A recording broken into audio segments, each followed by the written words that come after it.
Hello student, कैसे हैं आप सब। एक बार पुनः से कोचिंग क्लासेस पर स्वागत है। उम्मीद करता हूं आप सब अच्छे होंगे, मस्त होंगे, बेहतर होंगे, आपकी पढ़ाई भी बेहतर चल रही होगी। ये चैनल बच्चों 11th क्लास के लिए स्पेशल है और 11th क्लास का ही इसमें वीडियोज प्रोवाइड किया जाता है आप लोगों को। उम्मीद करता हूं कि आप लोग इस चैनल पर जुड़े होंगे। 11th क्लास के यदि हैं तो यदि आप अभी तक नहीं जुड़े हैं तो चैनल को सब्सक्राइब कर लें। डिस्क्रिप्शन पे हमारे ऐप का लिंक मिल जाएगा, आप ऐप में भी जुड़ सकते हैं। तो चलिए शुरू करते हैं आज का टॉपिक बच्चों। त्वरण एक छोटा सा टॉपिक है। त्वरण किसे कहते हैं, त्वरण के प्रकार, त्वरण का मात्रक, त्वरण का विमीय सूत्र, इस पर हम चर्चा करेंगे। तो त्वरण को समझने के पहले हमको वेग समझना पड़ता बच्चों। वेग किसे कहते हैं? तो जब कोई वस्तु एक निश्चित दिशा में एक निश्चित समय में दूरी तय करता है, भाई समय के साथ किसी वस्तु में कितना परिवर्तन हो रहा है, उसकी स्थिति में कितना परिवर्तन हो रहा है, वो उसका वेग कहलाता है। जैसे आप 5 किलोमीटर दूरी तय करते हैं 10 मिनट में, तो 5 किलोमीटर जो दूरी हो गया वो 10 मिनट में 10 मिनट में तय किया जा रहा है। तो समय के सापेक्ष जो दूरी तय कर रहे हैं वही आपका वेग है ना। समय के साथ आप कितना दूरी तय कर रहे हैं, आपका विस्थापन कितना है, हाँ एक डायरेक्शन पर, क्योंकि वेग एक निश्चित डायरेक्शन पर चलता है। वेग एक सदिश राशि है तो इसमें एक निश्चित डायरेक्शन होती है। तो किसी वस्तु द्वारा एक निश्चित समय में एक निश्चित दिशा में तय की गई दूरी वस्तु का वेग कहलाता है। अब यही वस्तु के वेग में यदि परिवर्तन हो जाए, वस्तु के वेग में क्या हो जाए, परिवर्तन हो जाए, तो आपका त्वरण कहला जाता है। समय के साथ किसी वस्तु के वेग में परिवर्तन की दर को त्वरण कहते हैं। समझ में नहीं आया? देखो जरा, जैसे मैं कह रहा हूं कि ये जो मेरा वस्तु है ये चलना शुरू किया, 1 मिनट में 1 किलोमीटर की दूरी तय कर ली, फिर अगले 1 मिनट में 2 किलोमीटर की दूरी तय कर ली। सही है कि नहीं? तो भाई साहब वेग में परिवर्तन हुआ कि नहीं? फिर अगले 1 मिनट में 3 किलोमीटर की दूरी तय कर ली, अगले 1 मिनट में फिर से आपका 1 ही किलोमीटर तय कर रहा है, फिर अगले 1 मिनट में आधा किलोमीटर तय कर रहा है। तो समय के साथ उसकी तय की गई दूरी में परिवर्तन होता है तो कहीं ना कहीं वेग में परिवर्तन होगा, क्योंकि वेग का सूत्र होता है विस्थापन बटे समय या दूरी बटे समय। समय के साथ कितना दूरी तय करता है, चाल बराबर भी दूरी बटा समय, वेग बराबर विस्थापन बटा समय। तो चाल में क्या होता है, निश्चित डायरेक्शन नहीं होती, लेकिन वेग में निश्चित डायरेक्शन होती है। मतलब कोई वस्तु जब एक निश्चित समय में मतलब एक निश्चित दिशा में गति कर रहा होता है तो एक निश्चित समय में कितना दूरी तय करता है वो उसका वेग कहलाता है। कोई वस्तु एक निश्चित दिशा में गति कर रहा है, एक निश्चित दिशा पे जा रहा है, तो एक निश्चित समय में कितनी दूरी तय करा बच्चों, वो उसका वेग कहलाता है। और इसी प्रकार से अलग अलग समय में अलग अलग दूरी तय कर रहा है। मतलब मान लीजिए समय समान मान के चलेंगे, अलग अलग समय तो फिर दिक्कत हो जाएगी ना। यानी 5 मिनट में 10 किलोमीटर दूरी, अगले 5 मिनट में 15 किलोमीटर, अगले 5 मिनट में 12 किलोमीटर, अगले 5 मिनट में 13 किलोमीटर, अगले 5 में 3 किलोमीटर, अगले 5 में 1 किलोमीटर। तो फिर समय के साथ उसके दूरी में परिवर्तन हो रहा है ना, तय की गई दूरी बदलाव आ रहा है, तो वेग में परिवर्तन। और यही वेग में परिवर्तन बच्चों आपका त्वरण कहलाता है। यानी त्वरण बराबर हो जाएगा वेग में परिवर्तन बटा समय। यानी मान के चलता हूं t1 समय पर v1 वेग है, t2 समय पर v2 वेग है, तो आपका त्वरण स्मॉल a हो जाएगा। वेग में परिवर्तन, अंतिम वेग में प्रारंभिक वेग घटाएंगे, अंतिम समय में प्रारंभिक समय घटाते हैं। तो ये आपके त्वरण का सूत्र निकल कर आ जाता है। अब इसकी विमीय सूत्र निकालो, मात्रक निकालो, तो बहुत ही सिंपल है बच्चों। मात्रक कैसे निकलेगा देखिएगा, मात्रक कैसे निकलेगा। तो मात्रक निकालने के लिए होता है सूत्र त्वरण का वेग बटा समय। तो वेग का होता है बच्चों मीटर पर सेकेंड, और 1 सेकेंड और आ गया तो मीटर पर सेकेंड स्क्वायर या सेंटीमीटर पर सेकेंड स्क्वायर, ये इसका मात्रक आ चुका है। कुछ भी नहीं है। सीजीएस पद्धति में सेंटीमीटर पर सेकेंड स्क्वायर, एमकेएस में मीटर पर सेकेंड स्क्वायर, एसआई पद्धति में भी मीटर पर सेकेंड स्क्वायर होता है। या कभी कभी आपको ऐसा भी देखने को मिल जाएगा, मीटर सेकेंड इनवर्स में 2 हो जाएगा, सेंटीमीटर सेकेंड में इनवर्स में 2 हो जाएगा। तो कंफ्यूज मत होना, ये इसका मात्रक हो जाता है। विमीय सूत्र कैसे निकालते हैं? विमीय सूत्र यहीं से निकलेगा। यहाँ पे क्या द्रव्यमान है? नहीं है, तो m0, दूरी है मीटर, दूरी है l, समय है हाँ ऊपर जाएगा तो -2, l टी पावर -2, इसका विमीय सूत्र निकल कर आ जाता है। ज्यादा लंबा चौड़ा है ही नहीं बच्चों। इससे एक ऑब्जेक्टिव क्वेश्चन भी बन जाता है। बताओ त्वरण एक सदिश राशि है, अदिश राशि, बताओ किस प्रकार की भौतिक राशि है? तो त्वरण एक सदिश राशि है।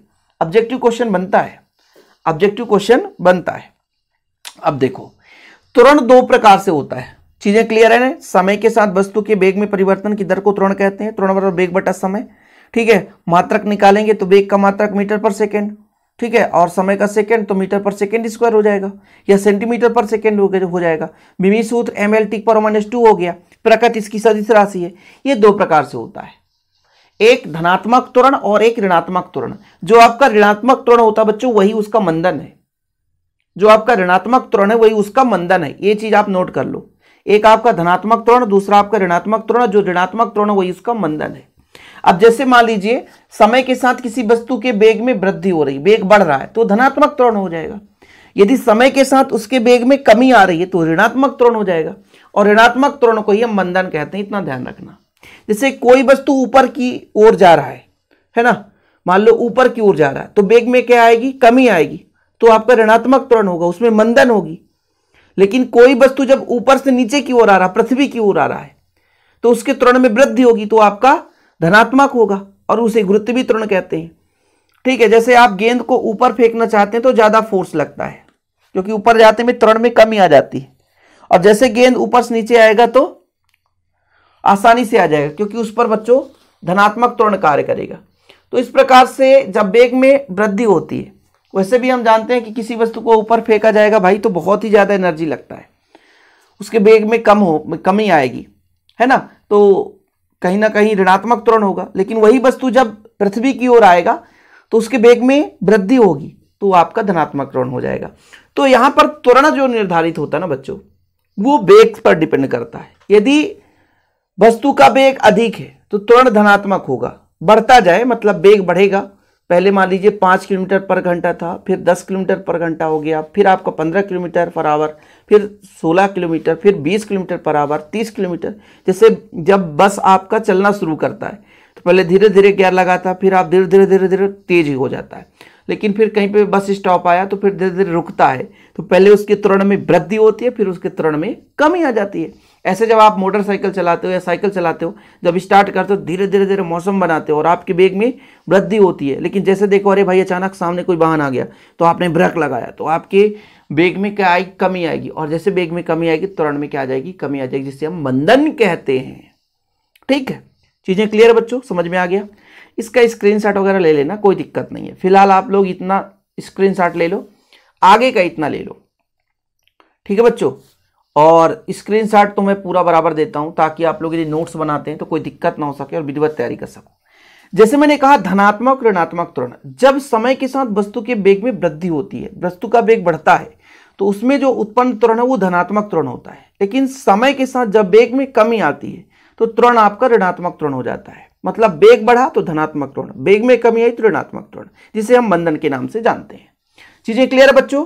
जब कोई वस्तु ऊपर से नीचे की ओर गिरता है तो उसमें वेग में वृद्धि होती है, इसलिए वहां पर धनात्मक त्वरण उत्पन्न होता है, जिससे गुरुत्वीय त्वरण भी कहते हैं।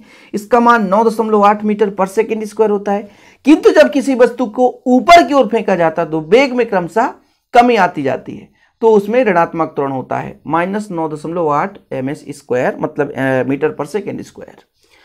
अब जैसे तो धनात्मक ऋणात्मक त्वरण हो गए। अब ऐसा भी त्वरण होता है एक समान त्वरण, परिवर्तित त्वरण। भाई समय के साथ मतलब एक समान त्वरण है वस्तु का, तो समय अंतराल के साथ वस्तु का वेग में परिवर्तन समान होता है, मतलब समान समय में समान वेग में परिवर्तन होता है, तो एक समान त्वरण होता है।